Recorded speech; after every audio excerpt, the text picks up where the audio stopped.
నా బర్త్డేకి నేను స్ట్రగ్ స్టిచ్ చేసుకున్నాను. సో అది ఎలా స్టిచ్ చేసుకున్నా అనేది మీకు చూపిస్తున్నాను. ఫస్ట్ అయితే లేస్ స్టిచ్ చేసుకున్నాను. సో నేనైతే ఫోల్డ్ చేసి పెట్టాను క్లాత్. 2.5 మీటర్ నెట్ క్లాత్ తీసుకున్నాను. సో ఇప్పుడు నేను ఫోల్డెడ్ సైడ్ గుర్తుపెట్టుకొని 15 ఇంచెస్కి నేను డ్రా చేశాను.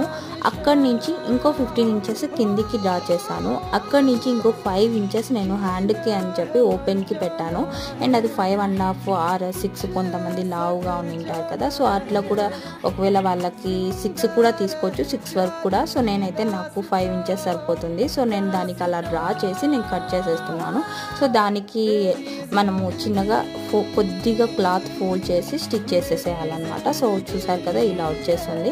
సో ఓవరాల్గా అయితే స్టిచ్ చేశాక ఇలా ఉంటుంది. సో మీకు దీని డీటెయిల్డ్ వీడియో కావాలి అంటే నేను నా యూట్యూబ్ ఛానల్లో ఆల్రెడీ అప్లోడ్ చేశాను. సో మీకు ఒకవేళ కావాలి అనుకుంటే అక్కడికి వెళ్ళి చెక్ చేయండి. Thank you guys, bye bye.